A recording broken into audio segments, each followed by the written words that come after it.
मेरे प्रियो, पानी का अगर एक बूंद, साफ बूंद हमारे हथेली पर गिरे तो उसे हम पी सकते हैं, राइट, क्योंकि वो साफ एंड नीट एंड क्लीन होता है। और यही पानी का बूंद अगर गंदे कीचड़ पे गिर जाए तो हम उससे हाथ भी नहीं धो सकते। क्या बोली, समझ में आ रही बात? अगर एक पानी का बूंद, साफ पानी का बूंद हमारी हथेली पे गिरे तो हम उसको पी सकते हैं, उसको छू सकते हैं, लेकिन यही पानी का बूंद अगर कीचड़ में गिर जाए तो उससे हम हाथ भी नहीं धो सकते। और वही पानी का बूंद अगर गुलाब की पंखुड़ी पर गिरे तो देखने में कितना प्यारा लगता है ना। और वही पानी का बूंद अगर सीप पर गिरे तो क्या होता है, सीप में गिरने से वो मोती का रूप ले लेता है। डिपेंड करता है कि पानी का बूंद कहाँ गिर रहा है, राइट, वो किस जगह पर गिर रहा है। उसी तरह मेरा और आपका जीवन है कि हम किस कैसे लोगों से संगति करते हैं। अगर हम चुगली करने वालों के साथ बैठते हैं तो उसका इम्पैक्ट हमारे साथ हो जाता है, हम उसी की तरह एक्सपर्ट हो जाते हैं चुगली करने में। अगर हम किसी के साथ ज़्यादा गॉसिप कर रहे हैं तो वो गॉसिप वाला एक्सपेक्टेशन हमारे अंदर भी आ जाता है और हम भी वैसा ही एक्सपेक्ट हो जाते हैं, एकदम बुराई करने में लग जाते हैं। अगर हम किसी गॉडली लोगों के साथ संगति कर रहे हैं, आत्मिक लोगों के साथ संगति करें तो हमारा एटीट्यूड कैसा होगा, आत्मिक तौर पर होगा। Hallelujah, hallelujah. तो ये डिपेंड करता है कि आप कैसे लोगों के साथ संगति करते हो। बहुत लोग बोलते सिस्टर जी हम तो बहुत प्रार्थना करते हैं, आप बहुत प्रार्थना करते हो कोई बात नहीं, लेकिन आप किसके साथ बैठ रहे हो, कैसी संगति कर रहे हो, ये इम्पोर्टेंट है। आप कितना भी ज्यादा प्रार्थना करने वाले व्यक्ति क्यों ना हो, नीति वचन सुक्ति ग्रंथ कहता है कि वो क्या करता है, बुरी संगति अच्छे चरित्र को बिगाड़ देती है। बिगाड़ती है कि नहीं बिगाड़ती है? हाँ, ये डिपेंड करता है आपके ऊपर कि आप कैसे संगति करते हो। आप कितना भी ज्यादा प्रार्थना करने वाले क्यों ना हो जाओ, कितना भी ज्यादा वचन पढ़ने वाले क्यों ना हो जाओ, अगर आप अपनी संगति गलत लोगों के साथ नहीं छोड़ोगे तो वो ऑटोमेटिक आपके जीवन में आ जाएगा। और नीति वचन कहता है कि बुरी संगति अच्छे चरित्र को बिगाड़ देती है। डिपेंड करता है कि आप कैसे लोगों के साथ संगति करते हैं, आप कैसे लोगों के साथ उठते हो और बैठते हैं, आप कैसे लोगों के साथ बोलते हो, बातचीत करते हो, ये डिपेंड करता है मेरे प्रियो। हालेलुया, यीशु की स्तुति हो, यीशु को धन्यवाद। मेरे प्रियो, आज का जो वचन है वो ज़्यादा बड़ा वचन नहीं है, बस थोड़ा सा 15-20 मिनट का वचन है, ज़्यादा मैं लंबा नहीं लेके जाऊंगी, ठीक है। परमेश्वर का वचन में आज हमको जानना है कि दूसरों को नहीं, आज हमें खुद को बदलने की आवश्यकता है। इसीलिए मैंने ये आप लोग को पहले बताया, ये हमारे ऊपर डिपेंड करता है कि हम कैसे संगति को चुनते हैं, है ना। इस पानी की बूंद से समझ में आया कि अगर हाथ पे गिरा तो पी सकते, अगर कीचड़ में गिरा तो नहीं पी सकते, हाथ भी नहीं धो सकते, राइट। आइए वचन पे जाएं। पहला इतिहास चैप्टर 12।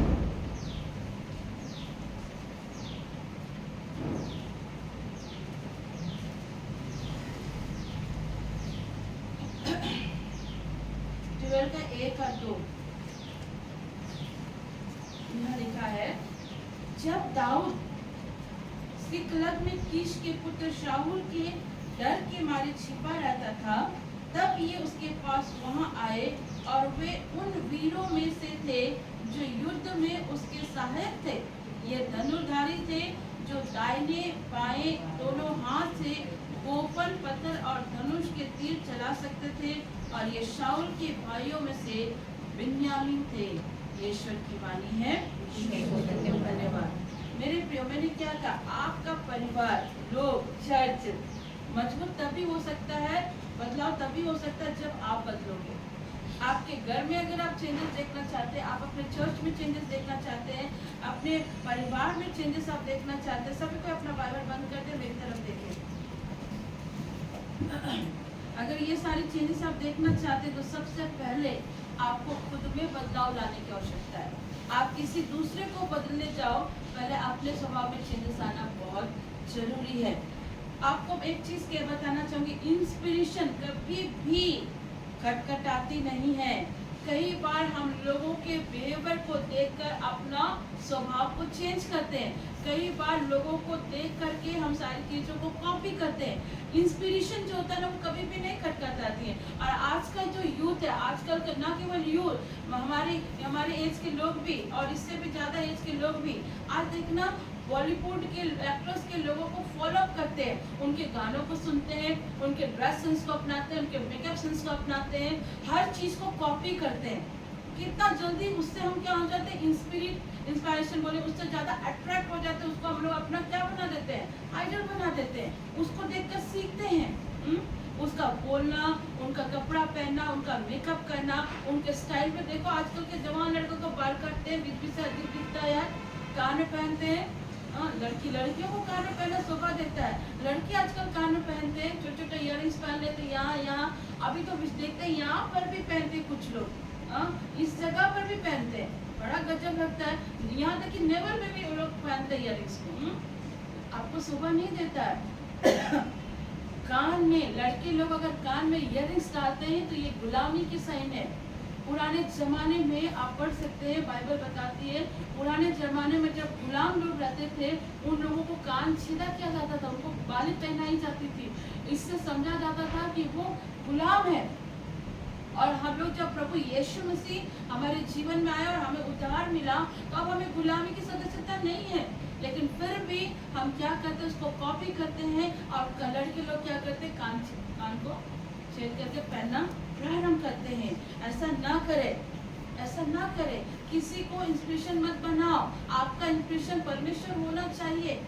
आप किसी दूसरे को देखकर कॉपी कर रहे हो, ये सही नहीं है, ये सही नहीं है। देखो वो लोग लंबे बाल रखते हैं तो आप लंबे बाल रखिए, वो छोटे बाल तो वो छोटे बाल, ऐसे कपड़े पहनते हैं। मुझे एक बात बताइए, सीधी सी मैं क्वेश्चन कह रही हूँ, इधर आओ तो सिल्वी, तुम जरा इधर आओ, इधर आओ, तुमको मैं बता रही हूँ, एग्जाम्पल दे रही हूँ मैं।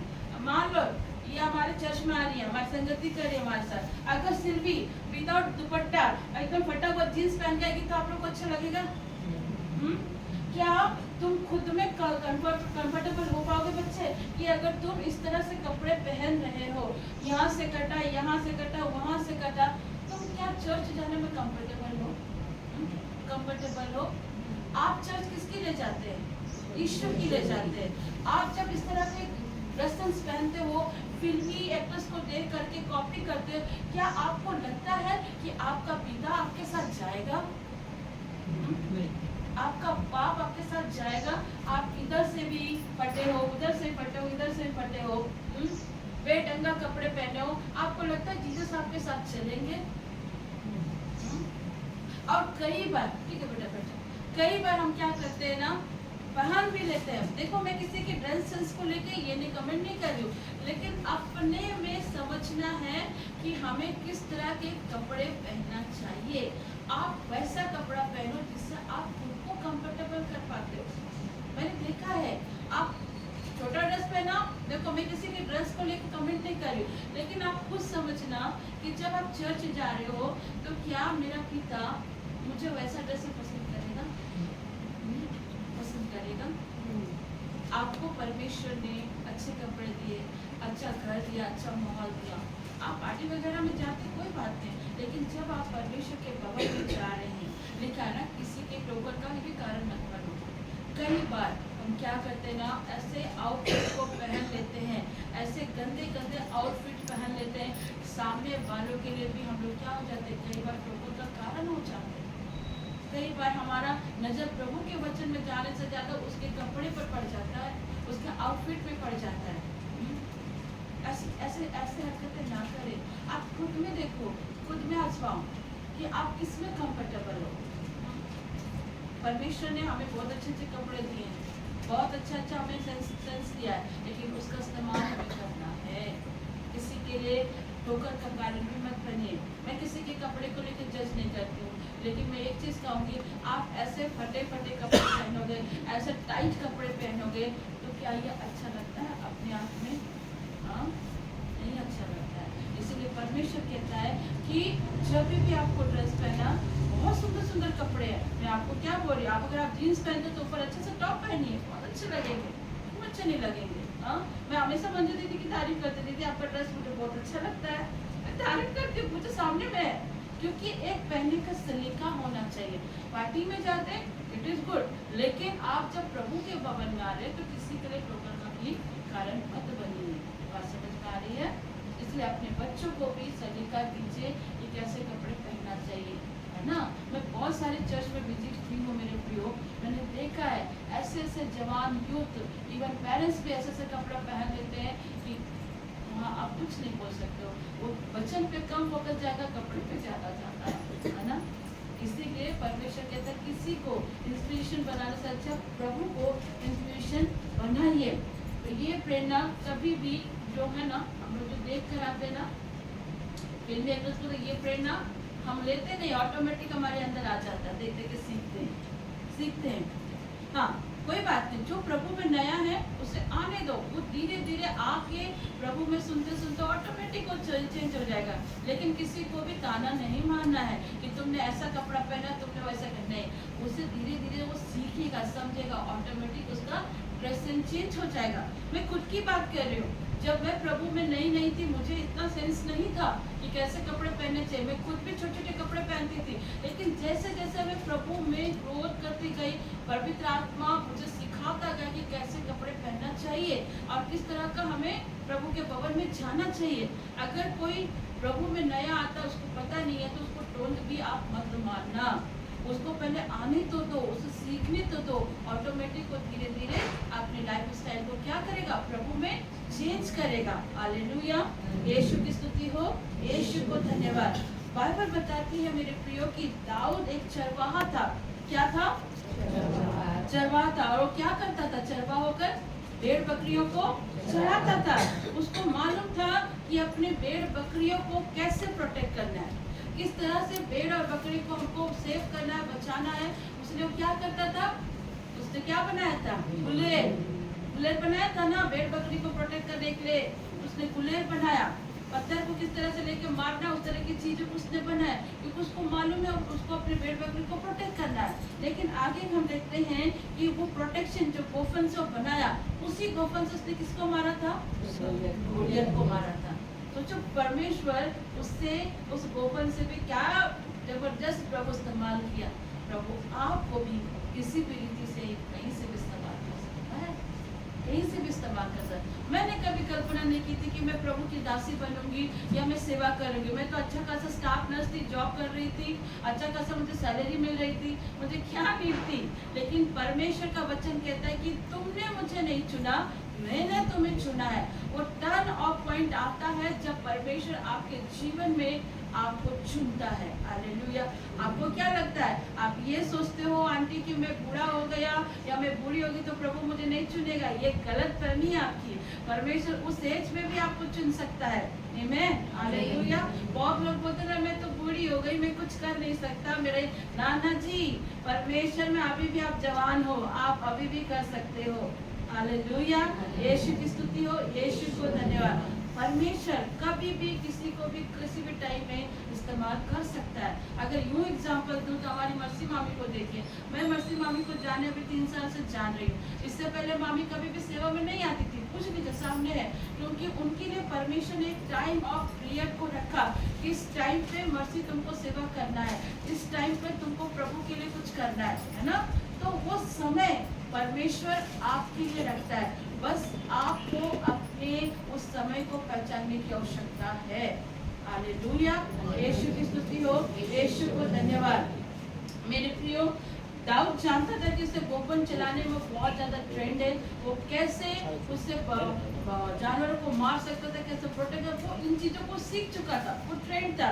लेकिन बाइबल बताती है यहाँ पर क्या लिखा है, 12 को फिर से कोई पढ़ देंगे, पढ़ देंगे जरा से 12 का 1 और 2। एक चीज जानिए, परमेश्वर अगर आपको फेमस करना चाहेगा, कामयाब करना चाहेगा ना, तो कोई भी व्यक्ति रोकने में इतना ताकत, इतना सामर्थ नहीं है कि वो आपको रोक दे। अगर प्रभु ने ठान लिया कि वो आपको फेमस करे, कामयाब करे ना, तो मजाल है किसी की ताकत है जो आपको रोक दे। परमेश्वर तो परमेश्वर है, वो बोलता है ना, मैं जिस पर चाहूँ दया करूँ, मैं जिस पर चाहूँ अनुग्रह करूँ। हालेलुया। मेरे प्रिय यहाँ पर हम देखते हैं कि आज जो निकाल है कोई 12 का पढ़ देंगे एक और दो को फिर से जरा।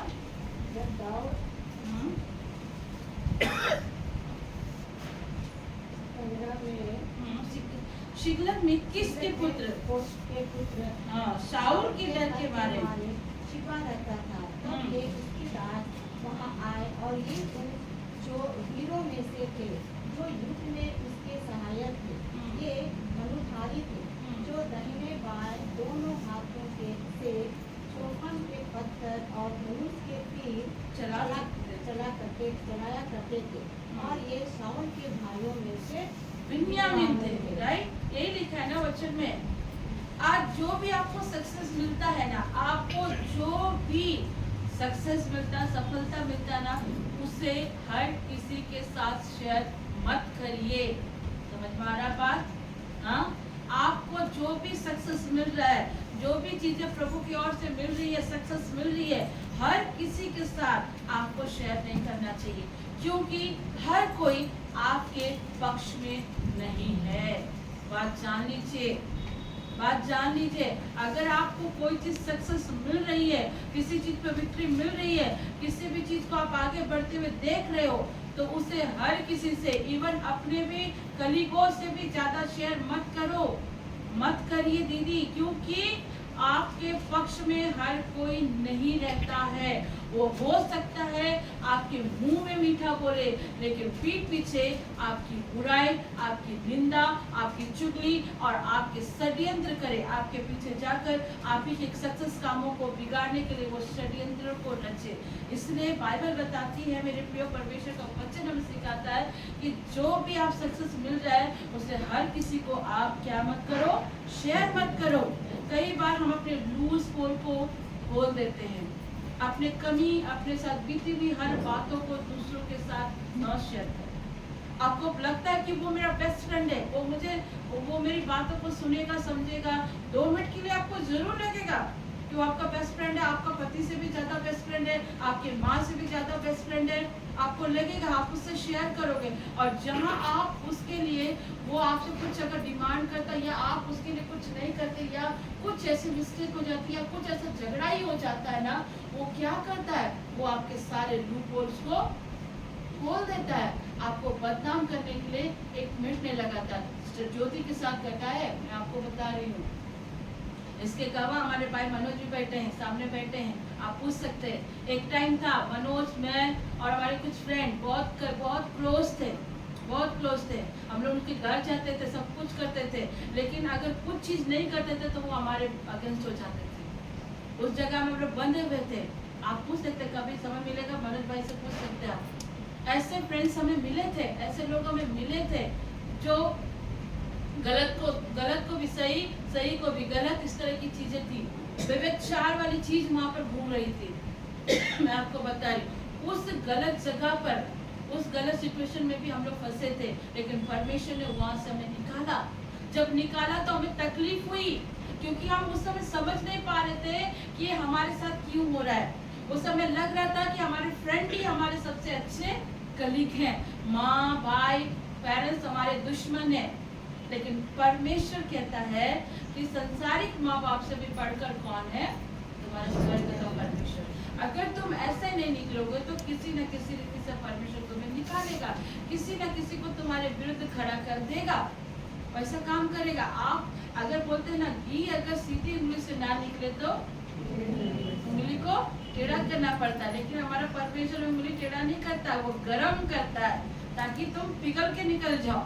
राइट, और कुछ ऐसे गलत फ्रेंड्स भी हमारे लाइफ में आए थे, जिनको देखकर हम लोग ऐसा सोचते थे कि वो हमारे वेल विशर है। राइट मनोज, ऐसे लगता था वेल विशर है, लेकिन हर बार हमारे साथ क्या करते थे, गलत ही करते थे, हमारी अच्छाइयों का मिसयूज किए। पर वहां से परमेश्वर ने हमें निकाला, वहां से निकाला प्रभु ने हमें। हालेलुया। इसीलिए वचन कहता है कि किसी को भी अपने लूप पोल मत खोलो, अपने सक्सेस को किसी के साथ शेयर मत करो। यहाँ देखो, दाऊद पत्थर से मारता था, भेड़ बकरी सबको मारता था। दाऊद पत्थर से ये क्या किया था, गोपन से क्या किया था, गोलियत को मारा था। और बिन्यामीन के लोग वहां देख करके सीख गए, उसको देख के कॉपी करने लगे और कॉपी करके वो लोग भी उसी की तरह पत्थर घुमा घुमा के मारने लगे। मतलब आप किसको फोकस कर रहे हैं? मनुष्य को। ये लोग दाऊद को मारने वाला टेक्निक को सीख लिया। यही हम लोग पढ़े ना इतिहास के एक इतिहास का 12:1-2 में कि कैसे बिन्यामीन के लोग जो दाऊद को देख के सीख रहे थे पत्थर घुमाना, पत्थर मारना, फोकस करना। आप दूसरों को देख के फोकस मत करो। दूसरे क्या करते हैं क्या नहीं करते उसको मत कॉपी करो। उसको कॉपी करोगे तो तकलीफ ही होगी, क्योंकि आप अगर उसको कॉपी करते हैं और उसकी तरह लाइफ स्टाइल जीना चाहते हैं और आपके पास उतना चादर ही नहीं है तो तकलीफ किससे होगी? किससे होगी? मुझे या आपको? मान लो अभी मैं सिल्वी को कॉपी करूं, ठीक है, सिल्वी की तरह लाइफ स्टाइल जीने की कोशिश करूं और मेरे पास इतना चादर ही नहीं है कि मैं उसकी तरह कॉपी करूं, तकलीफ किससे होगी?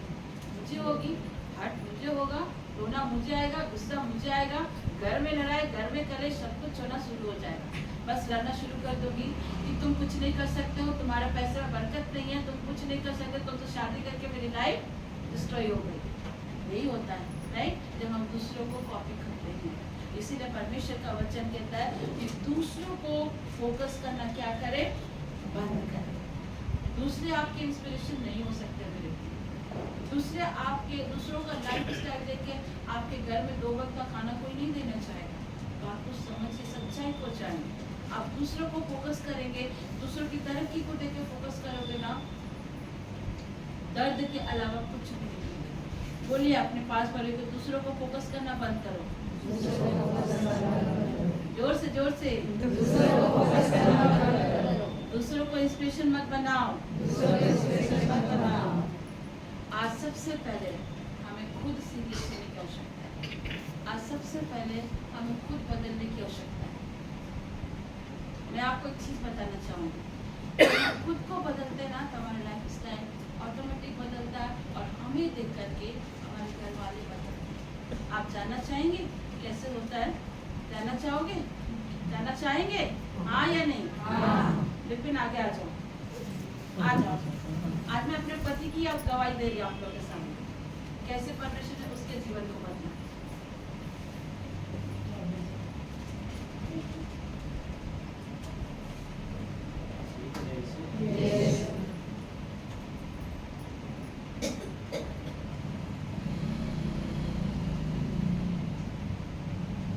शादी से पहले मेरा लाइफ बहुत ही खराब है।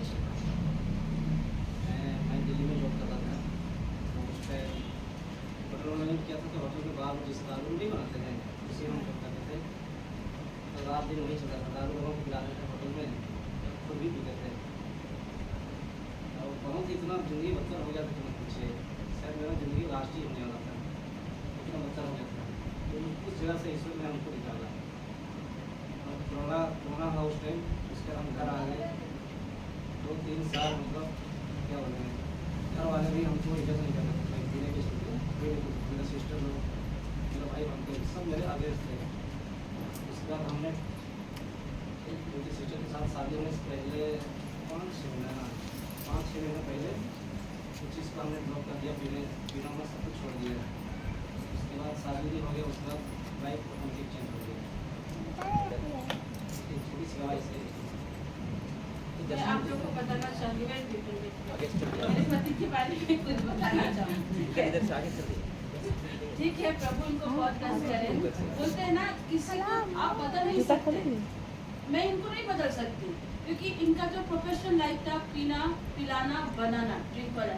लेकिन इन्होंने एक चीज़ मेरे में देखा था, जब इन्होंने मेरे अंदर में एक चीज़ देखा था कि हम लोग दुआ करते थे, प्रार्थना करते थे। बोलते ना बोर्न क्रिश्चियन होना वो क्रिश्चियनिटी नहीं कहलाती है। लाइफ में परमेश्वर को अपना जीवन को समर्पित कैसे करना, ये क्रिश्चियनिटी कहलाती है। मेरे पति ने जब मेरी शादी हुई, मैं आप लोग को बताना चाहूँगी, हमारा लव से अरेंज हुआ है। मैं आपको बता रही हूँ, हमने लव किया, उसके बाद हमारा अरेंज मैरिज हुआ। मैं आपके सामने शेयर कर रही हूँ, लेकिन हमने प्रार्थना बहुत करी इस चीज़ के लिए। जब मेरे पति ने मुझे देखा कि वो पीते थे, नो डाउट, मैं आपको बता रही हूँ, पीते थे और मैं दुआ करती थी। उनको लगता था, वो मन में डिसाइड करते थे कि मैं पीना छोड़ दूंगा, मैं ऐसा नहीं करूंगा। कई बार एक टाइम ऐसा भी आता था कि जब मैं प्रेयर करती थी और होली स्पिरिट का सामर्थ मेरे ऊपर उतरता था, वो डर जाता था कि इसके मुंह से कौन सा भाषा निकल रहा है, इसका शरीर से ऐसा कौन सा रोशनी दिखता है, वो देख के डरते थे। पर इनको मैंने कभी नहीं कहा कि विपिन जी आप ऐसा करो वैसा, मैंने इनको फोर्स नहीं किया। आज आप लोग को कुछ सिखा रहे, मैंने इनको कभी फोर्स नहीं किया कि आप इस तरह का लाइफ जियो। नो, मुझे लगा कि पहले मुझे चेंज होना चाहिए। वो मेरे लाइफ स्टाइल को देखेगा तो ऑटोमेटिक ये खुद चेंज होगा। और ये देखने लगा, पहले मैं क्या करती थी, इनको बाइबल देती थी कि आप बाइबल पढ़ो, और ये लेकर जाते थे, कैरी करते थे। लेकिन साथ में जब वो मुझे देखने लगे कि उपवास करना, लोगों के लिए प्रार्थना करना, परमेश्वर के साथ मेरा समय बिताना, ये चीज इनके जीवन में एक बदलाव को लाया। ऑटोमेटिक ये हमारे साथ प्रार्थना बैठने लगे, ऑटोमेटिक ये क्या किया, हमारे साथ उपवास करने लगे। एक टाइम था मेरे प्रियो कि इनके बैग में दारू की बोतल होती थी, लेकिन आज वो समय है कि आज इनके बैग में बाइबल होती है। हाँ, इनको मुझे बोलने की आवश्यकता नहीं होती थी, ये खुद से I love you Vipin so much, ठीक है, आपसे बहुत प्यार करती हूँ, ठीक है। लेकिन मैं आपको ये बताना चाहती हूँ कि जो बंदा बाइबल से दूर भागता था, आज वो खुद बाइबल कहता है, वो लोगों को बताता है कि जब हम नशा करते हैं ना, तो परिवार हमें इज्जत नहीं करता है, सब कुछ दुष्ट हमसे छीन लेता है। और जैसे इसके लाइफ को परमेश्वर ने भेजा, चेंज किया, आज पूरे घर वाले भी उसको उतना ही प्यार करते हैं, हर जगह इनको बुलाते हैं। क्यों? परमेश्वर, मैंने क्या कहा कि आपको बदलने की, किसी को आप बदल नहीं सकते, परमेश्वर आपकी लाइफ स्टाइल को देख के बदलेगा।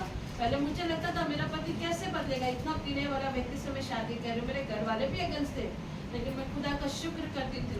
इवन एक इजराइल की प्रेयर वाली सिस्टर ने भी मुझसे कहा था कि आप रोमन कैथलिक लड़के से क्यों शादी कर रहे हो, तुम्हारा लाइफ उसके साथ डिस्ट्रॉय हो जाएगा।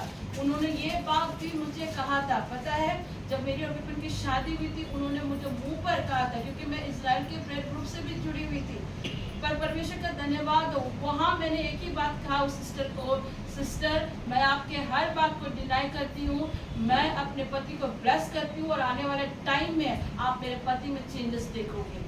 यही मैंने उनसे कहा। और ठीक 6 मंथ जब बीता शादी के हमारे, वो हमारी हर चीज़ को फॉलो करती थी। उन्होंने फ़ोन करके मुझे बाकायदा वॉइस मैसेज में माफ़ी मांगा। उन्होंने कहा सिस्टर आई एम सॉरी, मुझसे गलती हो गई। कई बार प्रभु के लोगों के द्वारा भी कुछ काम करता है मेरे प्रियो, ऐसा नहीं है कि नेगेटिव नहीं बोलता है। मैं सचमुच प्रभु को धन्यवाद करती हूँ कि मेरा परमेश्वर महान है।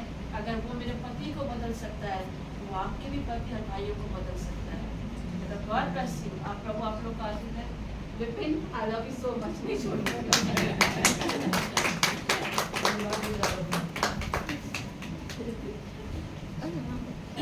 इसीलिए मेरे प्रियो, आपका बदलाव इम्पोर्टेंट है। अगर उस जगह मैं अपने पति को पीते हुए देख के लड़ती, झगड़ती, गुस्सा करती, तो क्या मेरे घर पे पीस होता? क्या मेरे घर में चेंजेस आता? नहीं आता। लेकिन उस जगह शांति से मैंने काम लिया, प्रार्थना से काम लिया। अगर प्रभु ने मुझे उससे जोड़ा है, तो इसके पीछे कुछ बड़ा रीज़न था। बहुत लोगों ने बहुत तरह की नेगेटिव बातें बोली, बहुत तरह की कमेंट्स आए, लेकिन हमने सिर्फ फोकस परमेश्वर को किया। आज अगर आप अपना फोकस परमेश्वर की ओर करते हैं, मैं सच कहती हूँ, आपका घर भी बदलेगा, आपका बेटा भी बदलेगा, आपका पति भी बदलेगा, माहौल भी बदलेगा।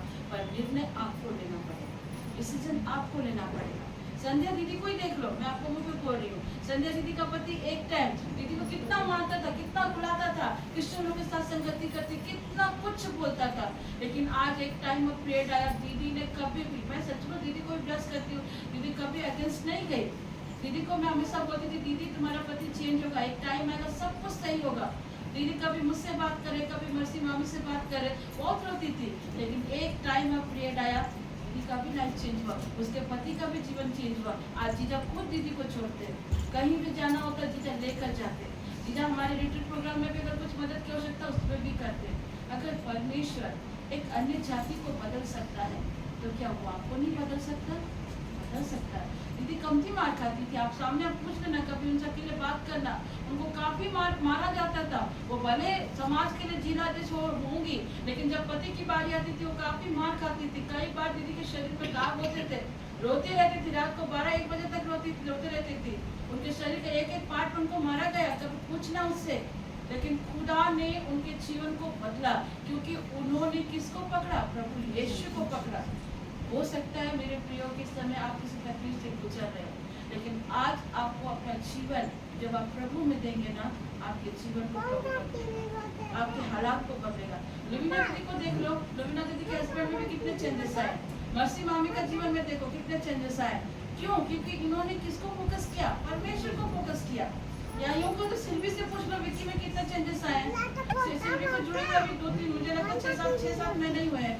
हाँ, परमेश्वर ने कैसे उसके पति के जीवन को चेंज किया।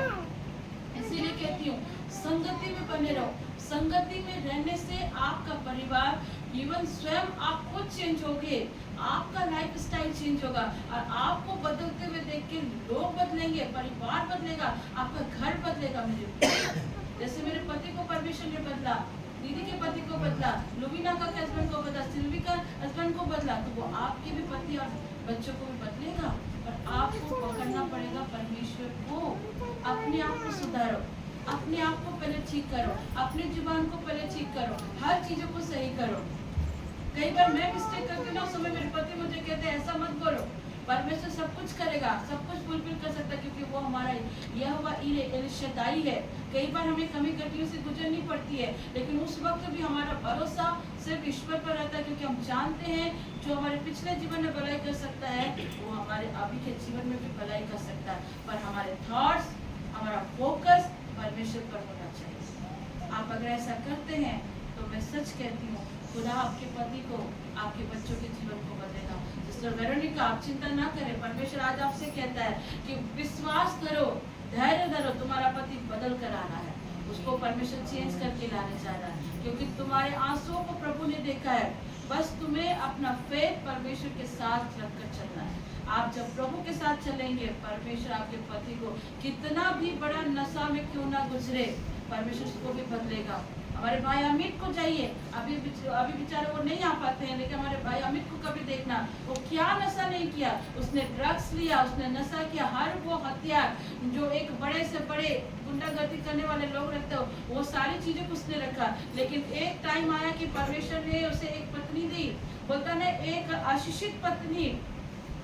यहोवा का भय मानने से क्या होता है? एक यहोवा की भय मानने वाली स्त्री ही आपको मिलता है। घर का धन संपत्ति पुरखा के भाग से आता है, लेकिन स्त्री यहोवा के भय मानने से आती है, जो घर को बनाती है। उसके जीवन में भी हमारी भाभी सिस्टर मार्गरेट गई, और उनके द्वारा परमेश्वर उनके पति के जीवन को बदला। कितना पीता था, वो तो कुछ भी नहीं है। वेरोनिका सिस्टर का ड्रग्स एडिक्ट था, लेकिन उसने प्रार्थना के दौर पर, प्रार्थना के बदौलत परमेश्वर ने भाई के जीवन को बदला, उसके जीवन। लेकिन वो जीवन भी बदला तो 50-50 था। मैं बराबर से कहती थी अमित 100% चाहिए, 50 नहीं चाहिए, और वो 50 में ही था। परमेश्वर का पनिशमेंट उसे मिला, उसको सिखाने के लिए। कई बार परमेश्वर आपको तकलीफों में इसलिए गुजारता है ताकि आप सही ट्रैक को पकड़ो, गलत लोगों की संगति को छोड़ो। जब आप दुआ करते ना, प्रभु क्या करता है? गलत संगति को क्या पूरे गलत जगह से ही आपको निकाल देता है, गलत जगह से इसको निकालता है। कमल कहाँ गिरता है? कीचड़ में। लेकिन कमल की वैल्यू क्या होती है? जब वहां से निकाल के जाओ, आप देखना मंदिरों में अर्पण किए जाते हैं, हाँ, उसकी वैल्यू बढ़ जाती है। उसी तरह परमेश्वर भी आपको कीचड़ से निकाल करके एक वैल्यूएबल प्लेस में लेकर जाना चाहता है, एक ऊंचे प्लेस में लेकर जाना चाहता है, जहाँ के लिए आप अधिकारी हो, जहाँ परमेश्वर आपको लेकर पहुंचाना चाहता है। हालेलुया, हालेलुया, यीशु की स्तुति हो, यीशु को धन्यवाद। कई बार हम दूसरों को बदलने की कोशिश करते हैं, दूसरों को ब्लेम लगाने की कोशिश करते हैं। नहीं, सबसे पहले अपने आप को बदलें, अपनी जुबान को सही करें, अपने हरकतों को सही करें। क्या है, थोड़ी सब्जी में नमक कम पड़ गई, गुस्सा क्यों करना? आज मिस्टेक हो गई, कल सही हो जाएगी। जो चीज़ें प्यार से कहते हो सकती है, वो लड़ाई झगड़े से करने से टूट जाती है। इसलिए अपने घर के हालातों को अगर सही करना है तो सबसे पहले खुद को बदलो, खुद को बदलो, तो आप अपने जीवन में चेंजेस को देखोगे। हमारा परमेश्वर महान है, कई लोगों के जीवन के हालातों को बदल सकता है। वो कहता है सीजन बदलता है, हालात बदलते हैं, तो वो परमेश्वर करेगा। अगर यहोवा विलम्ब करता है तो उसके पीछे बड़ी योजना होती है। जो आशीष तुरंत मिल जाए उसमें उतनी खुशी नहीं होती है, लेकिन जो आशीष विलंब से मिले उसकी खुशी दुगनी क्या चार गुनी हो जाती है। हालेलुया। अगर प्रभु विलंब कर रहा है तो समझ लेना प्रभु तेरे जीवन में कुछ बड़ा करने जा रहा है, कुछ बड़ा और कुछ बेहतर और सर्वश्रेष्ठ उत्तम प्रभु आपको देने जा रहा है। हालेलुया। परमेश्वर वचन के द्वारा आप सबको आशीष दे। आइए और प्रार्थना